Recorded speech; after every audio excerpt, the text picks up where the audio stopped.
검정색은 뭐라 그럴까요? 살색. 자기네 살색이래. 자기네 살색이래. 자, 세 번째. 길이가 2km나 되는 발이 뭐가 있어요? 예? 오리발? 오리발 맞아요. 오리발. 넌센스 퀴즈입니다. 그러니까 어렵게 생각하지 마시고 쉽게 그냥 생각하시는 대로 말씀해보세요. 네 번째 그럼 위에서 아래로 자면 뭐가 있어요? 그렇지. 고드름. 위에서 트에게 마지막으로 잼을 떨어가는 게 있어요. 잼을 떨어가는 생각하세요? 답을? 자, 우리 아마 젊은 시절에 성장 과정에서 많이 겪었던 거 아니겠어요? 어쨌든 넌센스 퀴즈부터 한번 알아봤습니다. 자, 연명치료 중단의 의학적 판단 기준이 뭐냐? 연명을 해서 치료해야 되겠다라고 하는 그 판단의 기준이 뭐냐는 거죠. 판단의 기준이 사망을 초래하는 질병 원인이 이런 것이에요. 급성 질환이냐 아니면 만성 질환이냐. 또 회복 가능성에 있어서는 식물인간으로 될 수밖에 없느냐. 그렇다면 말기 암 환자로 관리할 수밖에 없느냐. 연명 치료를 중단할까요 말거냐. 그 의학적인 판단의 기준이. 그 다음에 세 번째는 예상되는 기대율, 생명 연장의 가능성. 이것이 3개월이냐 혹은 1개월 또는 한 주 내지 2주 그 다음에 네 번째로는 중단되는 치료 종류를 판단하는 기준이 뭐냐. 그거는 일반적 치료냐 예외적 치료냐라고 이런 것들이 하나가 생명을 연장시킬 거냐 안 할 것이냐 하는 문제를 의학적으로의 판단 기준이라고 합니다. 자, 거듭 말씀드리지만 2009년 할머니가 너무 귀한 일을 하셨어요. 돌아가시면서 오늘날 우리 사회를 바꿔놨거든요. 너무 귀한 일을 하셨다고. 존엄사는 2009년 법원이 최초로 인정한 일명 김옥경 할머니라고 하는 분의 사건을 통해서 발간이 되었거든요. 그래서 식물인간 상태 할머니의 뜻에 따라서 인공호흡기를 무의미한 연명치료 중단을 요구를 했었습니다만은 안 됐단 말이에요. 시행 안 됐어요.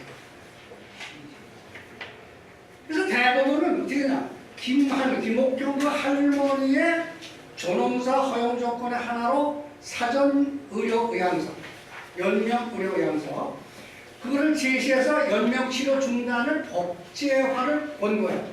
그래서 국회에다가 냈단 말이에요. 국회에다 요구를 했어요. 그러나 국회에서는 무시해버리고 이러다가 비로소 법이 제정됐어요. 작년에. 이런 과정이 있었다는 걸 여러분들이 참고로 아시라는 거죠. 그러면 국가 그때 당시에 이걸 연구하고 했던 데가 뭐냐? 국가생명윤리심의위원회 연명의료기구입니다. 요게 아까 말씀드렸죠 제가. 여러분들이 이제 사전의료의향서라는 것을 쓰게 되면 연명의료의향서를 쓰게 되면 여기에서 관리합니다. 법 시행 전 시범 기간 동안에. 예. 그래서 여기 내용을 다 읽어보면 그렇고 중요한 것은 뭐예요? 연명의료 중단 등 결정은 어떠한 병에 대해서는 어떠한 처방에 대해서는 얘기죠. 그것이 따라서 보세요. 심폐소생술, 인공호흡기, 혈액투석, 항암제 투여, 요것만이 의료결정법에 반영이 되어 있습니다.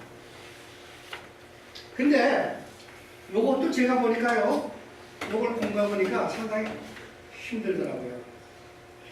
뭘 가지고 심폐소생술이라고 하냐, 뭘 가지고 인공호흡이라고 하냐, 이걸 우리가 알고 있는 상식 가지고는 안 되겠더라고요. 그래서 앞서 말씀드리고자 하는 상담사 역할을 하려고 하면 그걸 알아야 돼요. 그래서 나중에 말씀드리겠습니다만 상담사를 원하시는 분들은 그 교육을 받을 수 있도록 제가 지금 진행을 하고 있습니다. 추진하고 있어요. 그래서 상담사 역할을 할 수 있도록, 그러면 부모나 자식이나 마찬가지입니다. 누구나 상담사 입장에서 봤을 때는 내담자가 되는 겁니다. 예, 누구든지. 그래서 요 네 가지. 예.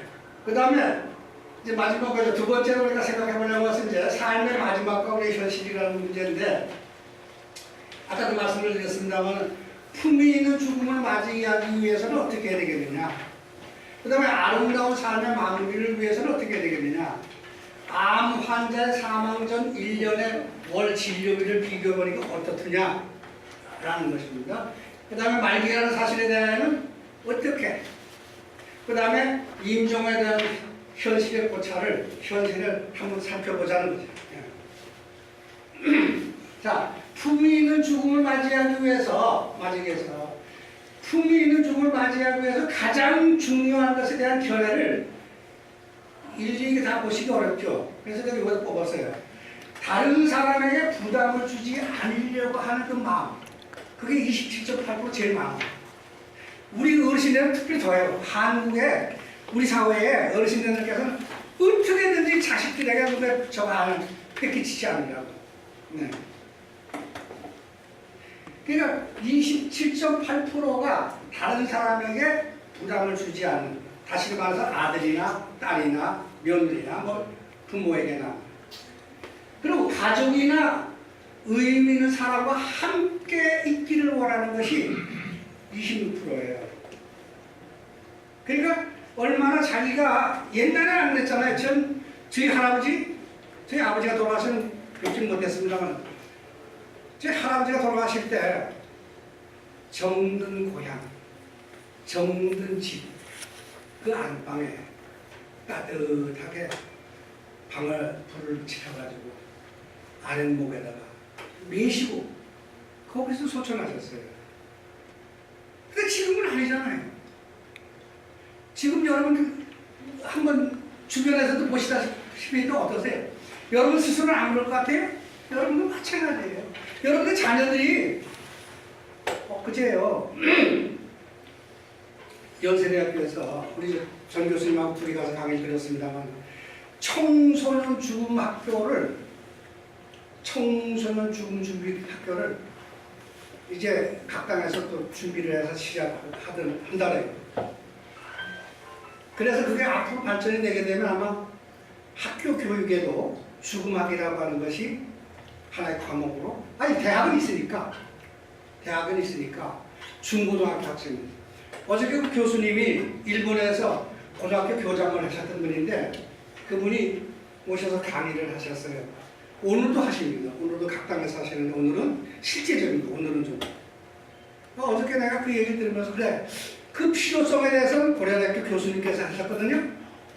왜 청소년들에게 죽음 교육이 필요하냐.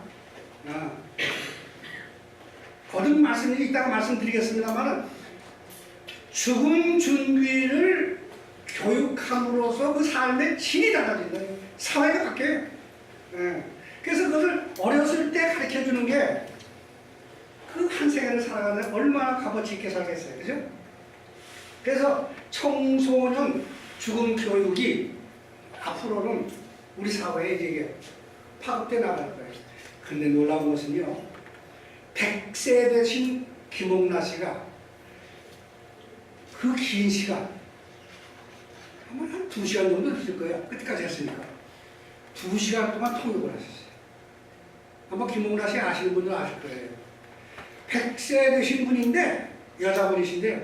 꼬장꼬장 이렇게 서가지고 통역을 계속 하는 거예요.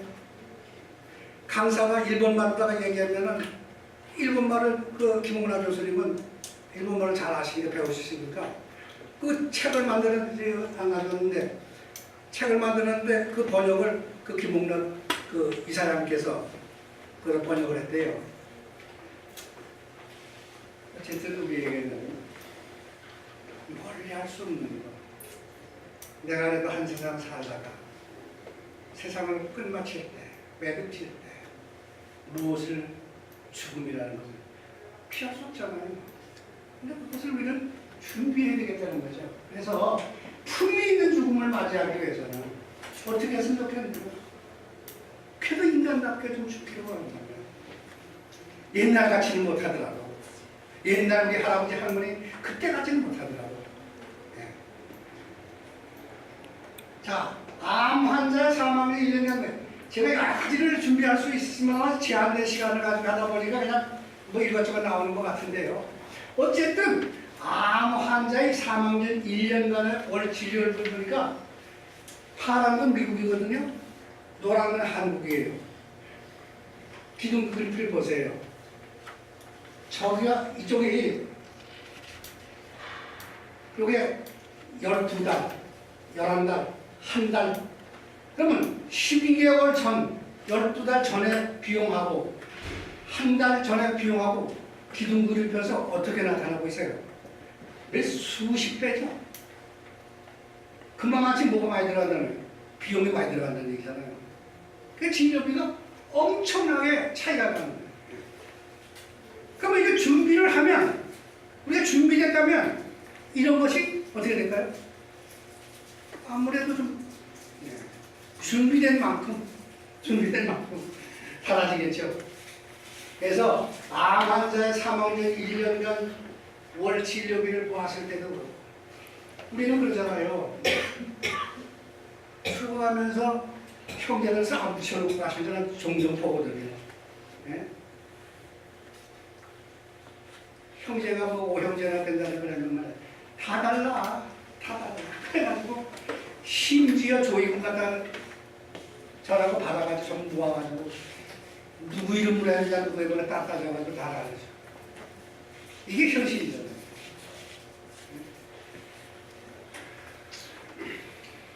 말기라는 사실에 대해 알려야 하나 말아야 되나. 당신이 지금 죽을 수밖에 없어. 죽을 때야. 이런 것들을 알려야 되느냐 알리지 말아야 되느냐 하는 겁니다. 말기 통보에 대한 환자와 가족의 태도인데 요거는 찬반입니다. 계속. 여기 왼쪽 그림은 요건 찬성과 아이고 요거 잠깐 이걸 보자예요. 쉽게 이걸 하면 되니까 찬성하냐 반대하냐. 찬성한 겁니다.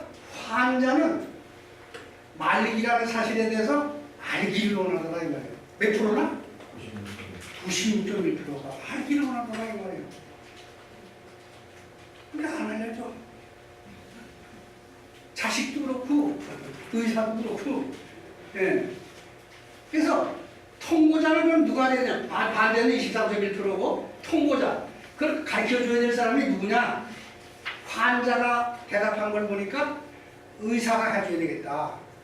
의사가 내가 죽을 날이 얼마 안 남았다는 거를 그거를 의사가 대답하는 것이 80.5%라. 그 다음에 언제 그걸 알게 되는 거야? 언제? 진단 즉시. 진단이 나왔다면 즉시로 아유 선생님, 아유 어르신, 또는 뭐 아유 학생, 뭐 누구 이렇게 해서 바로 가르쳐줘야 된다는 거죠. 네. 그걸 원하는 것이 환자의 경우는 72.5%고 점차로 뭐 즉시 안 가르쳐 주니까 좀 가면서 경과를 봐가면서 가르쳐줘요. 그것이 가족이 원하는 걸 보니까 54.7%라는 거예요. 자, 우리 현대 사회를, 현실 사회를 우리가 점쳐볼 수 있어요. 예. 한번 확인해 볼 수가 있다고요. 자, 말기를 통보고 삶의 질의 관련성을 볼 때 코호트 연구원에서 코호트 연구원이 이런 모임이죠. 이런 모임에서 연구를 하고 해보니까 특정한 기간에 태어나거나 결혼을 한 사람들의 집단과 통계선의 인자를 공유한 집단. 다시 말해서 요즘은 병원에 연세대 출신들은 10명이 되었죠. 10명이 같이 하죠. 치과 같은 것도 혼자 하지 않아요.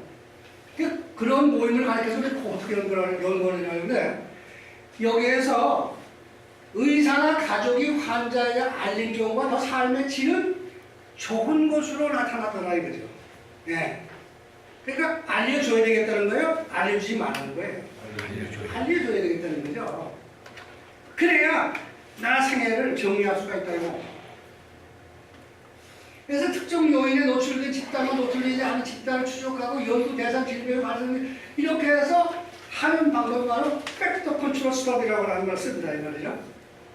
그러니까 우리나라에 지금 현재 이런 그 코호트 연구를 통해서 이빨이라든가 장이라든가 이런 것들을 많이 지금은 서로 공유하는 것을 볼 수가 있습니다. 자, 말기 상황의 치료 방법에 대한 의사의 결정의 주체는 뭐냐? 그 뜻을 결정하는 주체가 뭐냐? 주체가 말기 상황에서 의사결정의 주체는 사회 경제적 부담과 사회 경제적 부담 똑같은 말인 것 같지만은 여기 보면 의사결정 주체를 퍼센테이지로 그림을 기둥 그림대로 만들어줬는데 파란 건 뭐예요? 환자. 빨간 거는 가족. 그 다음에 녹색은 의사. 이렇게 세 부류의 사람들의 통계를 보니까 기둥 그림표와 같이 나오더라고요. 다 근거가 다 있는 거니까 여러분 참고로 하시고요. 자, 임종의 현실을 한번 돌아보자 말이에요. 현재 우리의 사망 장소가 병원으로 된 것이 1989년에 12.8%야. 근데 2012년이 되니까 불과 몇 년 사이입니까 이게? 23년 사이죠? 70%를 꽁충 찢다는 말이에요. 그래서 거의 다 올라가세요. 병원으로 가더라는 말이에요. 그래서 임종의 질이 OECD 국가에서 35개 중에 우리나라가 저 꼴찌예요. 저는 솔직히 그저 성모병원에 맞은 중환자실에서 아주 그냥 뭐 별것도 아닌데 그냥 수술해가지고 얼척 죽겠다. 엄청 힘들더라고요. 그래서 차라리 죽는 게 그래가지고 어쨌든 보니까 병원에서 거의 다 죽더라고요. 그래서 임종실 현황도 보면 영국이 제일 낫다라죠. 임종의 질에 있어서는 임종실 현황도 보면 일반 병동에 있는 병원, 그 다음에 호스피스, 완화돼서 내려가지고 병원이 이렇게 현재 우리 사회에, 우리나라의 현황은 이렇습니다. 그래서 아주대를 비롯해서 병동에, 우리 성모병원 같은 일반 병동에 있죠? 일반 병동에 가면 호스피스실이 따로 있어요. 난 호스피스실 병동이 아직 따로 있는 줄 알았어요. 한 개 동이. 근데 가보니까 성모병원에 가보니까 일반 병동에 6층인가? 몇 층? 거기에 되잖아. 그래서 이렇게 일반 병동에 있는 경우 호스피스가 따로 아주 만들어져 있는 것을 볼 수가 있습니다. 자, 임종에 대한 제고, 삶을 좀 더 의미 있게 하기 위해서는 임종 과정에 대해서 우리가 이해를 해야 되겠다는 거죠. 임종 과정에 생명유지 장치가 말기 환자에게 얼마나 고통스러운 것을 알아봤기 때문에 몰라. 그러니까 병실에서는 죽겠다. 엄마가 그냥 근데 밖에서는 뭘 실이 안 나게.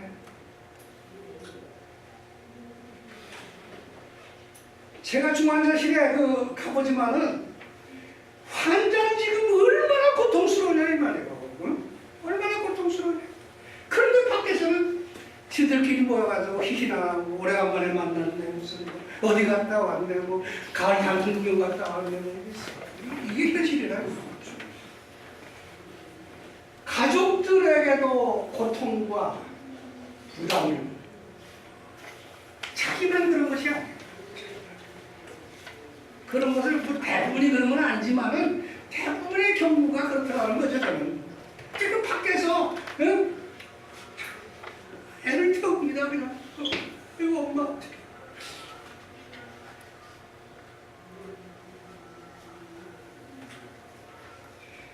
그다음에 품위는 죽음의 권리가 그냥 상실되고.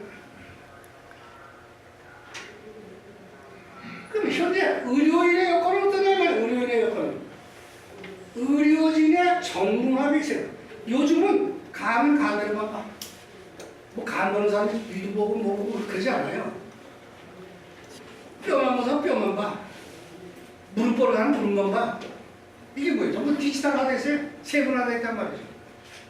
그래서 그거 하나만 잘하면 돼. 그럼 그 사람은 뭐예요? 박사야. 예. 그래서 죽을 때 말이에요.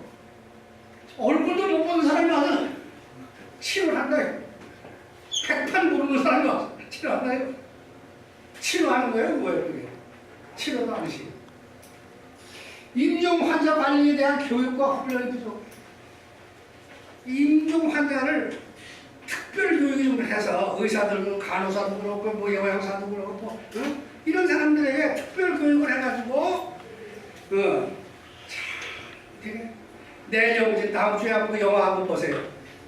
얼마나 우리 사람이 존귀한 것인가. 그 젊은이가 말이요 세상줄을 놓고 뭐래? 장의사를 해. 장의사. 나중에 영화 보시면 아마. 그 다음에 완화 의료 인프라의 부족 현상이래. 호스피스 완화 기관의 이용률이 보니까 한국은 암 사망자의 11%뿐이 안 돼. 아니 전체 사망자의 2%뿐이 안 돼. 근데 미국은 얼마야? 미국 얼마요? 한번 같이 불러보세요. 몇 프로예요? 41.6%예요. 우리는 얼마요? 2%. 이게 현실이라 이게.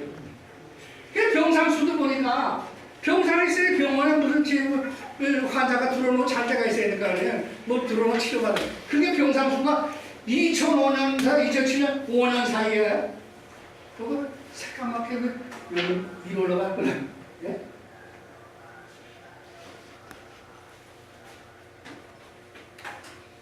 가려져서 안 되죠? 예, 보입니다. 아이고. 아이고, 지금 저거는 여기 보니까 그 흡수가 상당히 많이 늘어났어요. 이게 415배에서 725, 5년 사이에. 앞으로는 이게 점점 많아져야 되겠어요, 적어지는 거죠.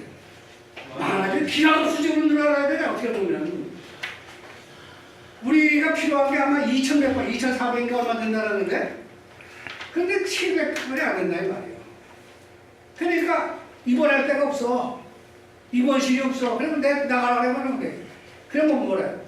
아까 말씀드렸지만 그 자식들이 보호자가 뭐래? 뭐 병원에 말이야, 뭐 병상도 없냐고 말이야. 그게 현실을 모르니까 그러는 거죠. 자, 이제 마지막으로 세 번째로 사전 연명 다 같이 하면 사전 연명 이거에 대해서 잠깐만 말씀드리고자 합니다. 이것이 법이 뭐예요? 다시 한번 읽어보세요. 시작. 호스피스 완화 환자의 다시 말씀드리지만 제가 가서 교육을 받았다. 자랑스러워서 제가 네. 이거를 우리가 요 상담사 요거를 여기서 하려고 해요. 제가 여기서 그래서 이따가 뭐 파악을 할 거예요. 그래서 여기서 받기를 원하시는 분은 한 4년 동안 같이 하신 분들이라야지 그냥 성적으로 곤란하지. 그래서 어쨌든 교육을 어저께도 제가 회장님 만나가지고 또 그 상무이사님 만나가지고 얘기를 했는데 그래서 지원 교육을 좀 해주실 거고 네. 어쨌든 요거거든요. 요게 사전연명을 옛날에는 어떻게 됐어요? 이렇게 컸잖아요. 근데 요건 이제 새로 법이 지정한 겁니다. 이거는 법이 지정한 건데 각당 복지재단이 시범사업 등록기관으로 돼 있는데 몇 개가 있다고요? 5개. 요거 말고 4개. 요거까지 5개. 요거까지 5개가 있는데 그 가운데 하나가 우리가 사실모, 우리가 관계가 되고 있는 사실모가 저 시범사업 등록기관이에요. 그리고 이제 한국외장협회, 그 다음에 또 하나 어디죠? 충북대학교는 세브란스. 그거는 이제 학교 관리기관이고, 등록기관은 5개인데 제가 찾아보면 나와요. 그런데 어쨌든 그렇게 돼 있다는 거. 그 다음에 국가생명윤리정책연구원에서 우선은 내년도 법이 시행되기 전까지는 각 단에서 작성을 하고 사실무에서 작성이 되면, 다시 말해서 우리가 작성했어요. 여기서 작성됐어요. 그럼 상담실이 있어야 되겠죠. 그래서 지금 상담실은 어디다 할 건가 검토 중에 있습니다만, 상담을 해서 쓰잖아요. 작성하잖아. 그러면 우리는 어디로 보내냐? 여기로 보낸다. 왜? 내가 여기 나왔기 때문에. 여기로 보내주면 여기서는 그것을 하나는 자기네들이 가지고 있고 하나는 어디가? 읽어야지. 여기 와서 보관해가지고 있다가 여기서 어떻게? 내년에 법이 시작은 나오잖아요. 어디가 됐는지 관리기관이 나오잖아요. 그럼 거기다가 인계를 합니다. 인계를 하면 인계받은 거기서 어떻게? 인계받은 것을 전산화를 해가지고 건강보험공단이나 각 병원이나 전부 다 연합될 수 있고, 그래서 이것을 적용받을 수가 있다는 거예요. 지들 나름대로 연구원에서 작년만 해도 한 2,300여 명 정도가 이 교육을 우리가 시켰죠. 재작년 몇 년 내가 지금 아마 제가 통계를 다시 뽑아보지는 않았는데 상당한 숫자가 우리는 지금 이 교육을 이게 아니야. 근데 양식이 이게 아니에요. 그래서 반드시 상담사와 상담을 통해서 작성이 된 거야 인정이 돼요. 그냥 인정을 안 한다는 거예요. 그래서 여기 대략 내용 보면 송전하거나 비슷해요. 비슷한데 조금 내용을 살펴본다고 하면 요거 작성자, 요건 작성자, 요건 나는. 그 다음에 요건 연명을 아까 말씀드렸던 4가지 병. 그 다음에 요건 이용 의향에 대한 거. 호스피스를 갈 거냐 안 갈 거냐 누가 한다고요? 결정은? 내가. 이것도 마찬가지야. 심폐소생술 받을 거냐 안 받을 거냐? 내가 한다. 내가. 표시는 그런데 법으로 정했기 때문에 반드시 V자로. 반드시 V자로 해요. 그렇게 되면 이게 동그라미를 한다든가 뭐 X를 한다는 건 아니에요. 아니라고. 법에서 인정을 안 한다 이거죠. 그렇기 때문에 상담사가 굉장히 조심성 있게 그 내용을 충분히 알아가지고 어떻게 해야 돼? 상대방에게다 설명을 해서 그래서 이해가 되어가지고 체크를 해줘야 된다는 거죠. 그 다음에 사전 연명 의료영사 여기 그거 등록기관에서 하는 거. 등록기관은 말씀드린 대로 이게 등록기관이고 요건 관리기관이고.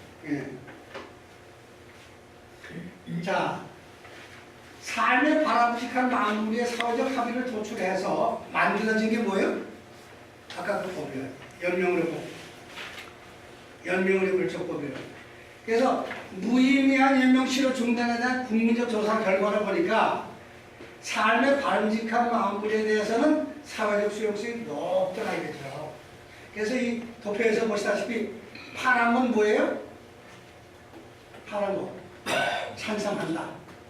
빨간 거는 찬성하지 않는다. 그건 뭐예요? 잘 모르겠다.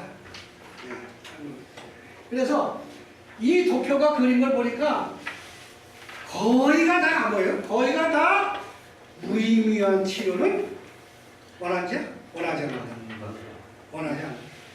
무의미한 것을 무의미한 치료를 중단해달라라고 하는 것이 찬성하는 것이 몇 프로예요? 우리가 82.3%. 그 다음에 품위 있는 죽음, 존엄사 바꿔 말하면 요거에 찬성하는 사람은 87.5%. 이렇게 대부분의 사람들이 말로는 이렇게 근데 실제 상황에 실제 병원에서 그게 되냐 이게 그렇기 때문에 뭐가 필요해? 써놔야 된다 이 말이에요. 써놔야 돼. 우리 이제는 법이 정했기 때문에 말로 해서는 안 돼. 그러니까 그걸 반드시 누가 써야 돼? 상담자와 내담자 같이 앉아서 1대1로 앉아가지고 충분하게 뭐하고 설명을 하고. 그래서 제가 그동안 교육했던 저기 이신행 회장님이라고 그 양반에 전화가 왔는데 법이 제정되면서 어떻게 달라지냐고 개인 교습을 와서 하겠다고 그래요. 시간 내서 한번 오시라고 했습니다만 지금 부천 시내에 저희들이 3개 경로당 대한노인의 지회가 있잖아요. 그 지회에서 각각 다 교육을 했잖아요. 선정해가지고 제일 많이 한 데가 소사구입니다만 지금 행정단위가 없어졌으니까 행정구역이 없어졌으니까 하는데 어쨌든 본인이 그것을 표시하는 거예요. 본인이 우리 병실 이게 병원 VIP룸과 장례식장을 비교해. 우리의 병원에서 임종하는 데가 어떻게 되냐? 이렇게 돼야 되겠죠? VIP 룸처럼 이렇게 좀 마지막 가시는 분의 운명하시는 그 자리가 좀 이렇게까지는 못해드리더라도 장례식장 대신 가족들을 편하게 주거 의료지 있는 시설을 가까운 데서 만들어주는. 그래서 요즘 하긴 보면 우리 여기도 보면 요양병원들이 많이 생기고 그래요. 우리 동네에도 보면 바로 개원군도 보면은 시에서 운영하는 게 있는데 어쨌든 이런데 좀 더 우리가 여러분들이 아셔가지고 여기 뭐 우리가 힘이 없습니다만 그래도 우리가 좀 아셔야겠죠.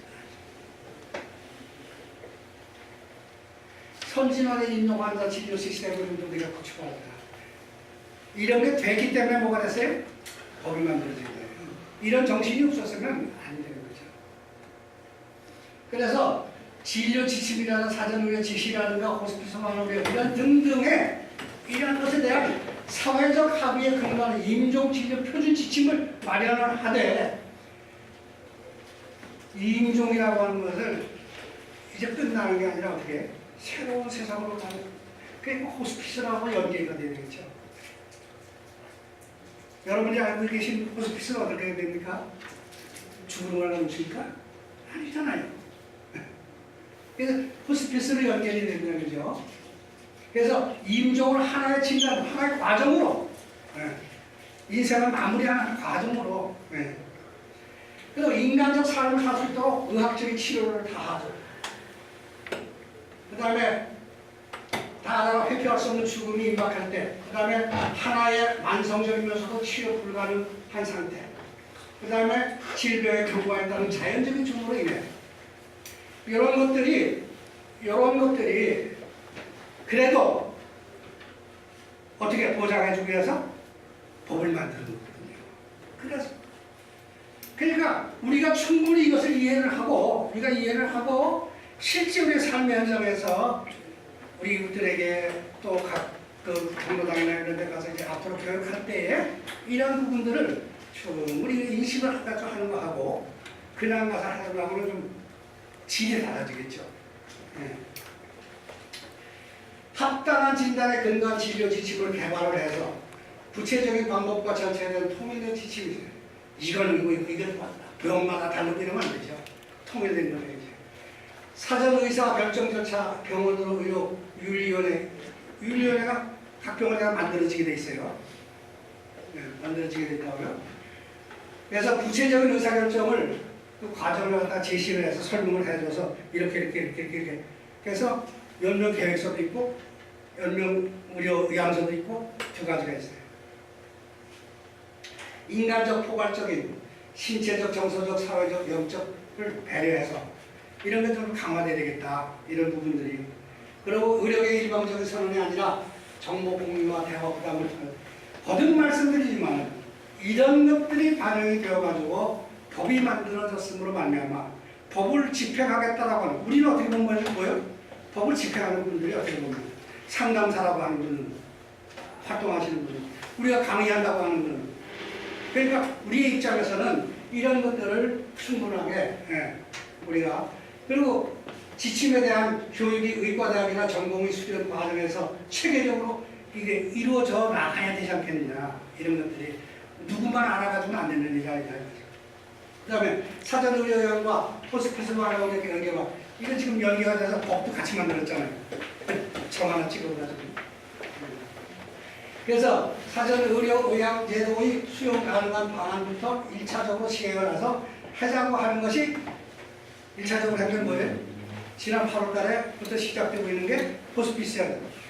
호스피스는 지금 하고 있잖아요.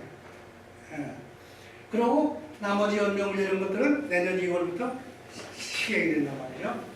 그래서 연명무료 중단의 시기는 불가역적인 죽음에 임박한 임종 시점은 요게 아주 애매해요. 애매해. 과연 그걸 여기서 법에는 어떻게 돼요? 전문의하고 의사하고 두 사람이 결정해요. 초기 모델의 결과에 따라서 지금 우리가 시범 사업을 하고 있기 때문에 여기서 많이 또 개선될 점이 있다라고 지난번에 교육받을 때 보니까 국가생명윤리위원회에서 두 사람이 와서 강의를 했거든요.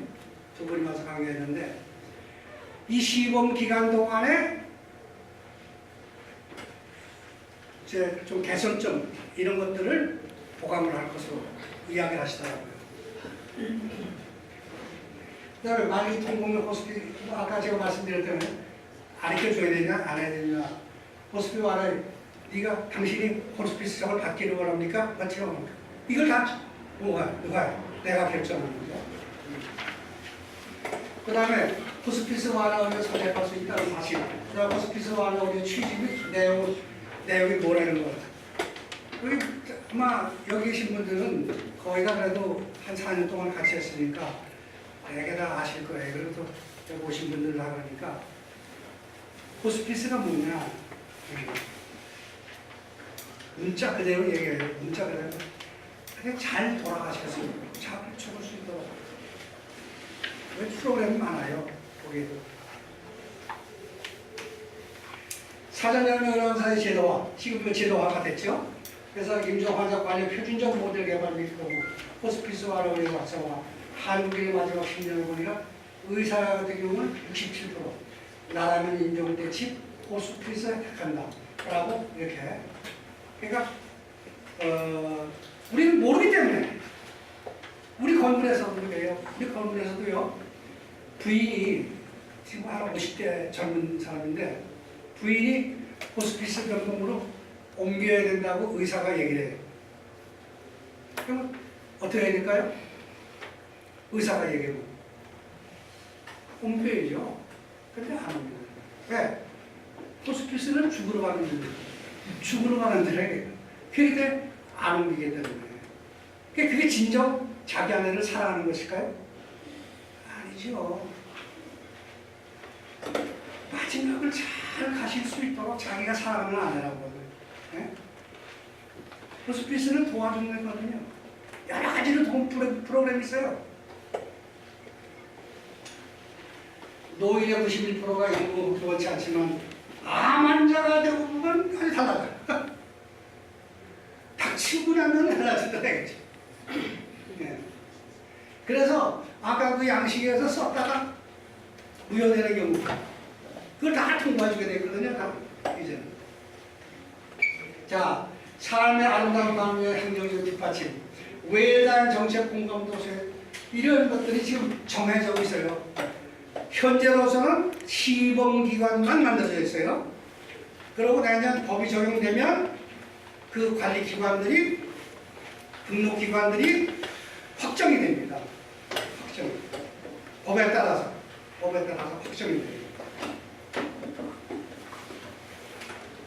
그래서 보건복지부 같은 경우는 바람직한 삶을 만들기 위한 주도적 여성가족부라든가 노동부라든가 과학기술부라든가 문화체육관 이런 데에 대해서는 뭐 여러분들이 그냥 참고를 하시고 이런 부분들이 우리 사회가